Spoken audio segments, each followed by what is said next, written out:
তরোয়াল সহ বিভিন্ন অস্ত্রশস্ত্র নিয়ে রামনবমীর মিছিলে রামভক্ত সহ বিজেপি কর্মী সমর্থকেরা। রামনবমী উপলক্ষে দুর্গাপুরের গান্ধী মোড় থেকে রামভক্ত ও বিজেপি কর্মী সমর্থকদের তরোয়াল সহ বিভিন্ন অস্ত্রশস্ত্র নিয়ে শুরু হয় বাইক র্যালি।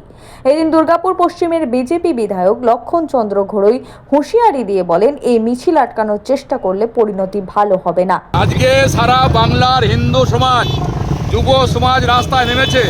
যে হয় বাংলায় আগুন জ্বলছে, কোনো বাধা বিপত্তিকে মানতে চাইবে না। যে বাংলায় আগুন জ্বলছে তার জন্য যুব সমাজ রাস্তায় নেমেছে, মানুষ রাস্তায় নেমেছে, যুবশক্তি ছাত্রশক্তি রাস্তায় নেমেছে। যে চাকরি চলে গেছে, যে দুর্নীতি চলছে, যে গুন্ডামি হচ্ছে, কোনো বাধা মানতে রাজি নয় কেউ।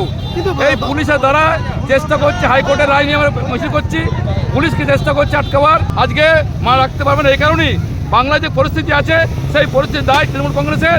একটা গোষ্ঠীকে, একটা সম্প্রদায়কে খুশি করার জন্য মানুষ তৃণমূল কংগ্রেস সাহায্য করছে, পুলিশ সাহায্য করছে।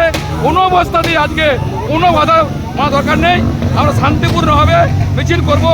যদি এই শান্তিপূর্ণ মিছিলে আঘাত করতে আসে, পুলিশ কিন্তু আজকে রিকমেন্ড করতে পারি। বিকট শব্দওয়ালা বাইক নিয়ে এগিয়ে যাচ্ছেন আপনারা। আবার বিটক বলুন, আবার বলছি, সারা বাংলার হিন্দু সমাজ অত্যাচারিত, হিন্দু সমাজ লাঞ্ছিত, হিন্দু সমাজ অপমানিত। আর রামনবমী সারা ভারতবর্ষে চলছে। তৃণমূল কংগ্রেস চাইছে, আটকাবার চেষ্টা করছে। যে আটকাবার চেষ্টা করে তার পরিণতি ভালো হবে না। একেও বলেছি, আজও বলছি।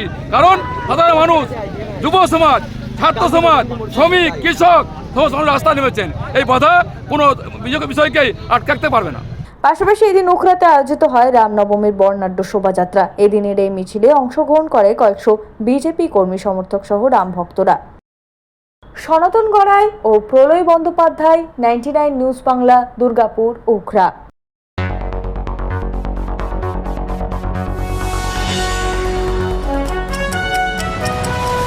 আপনারা দেখছেন 99 নিউজ বাংলা।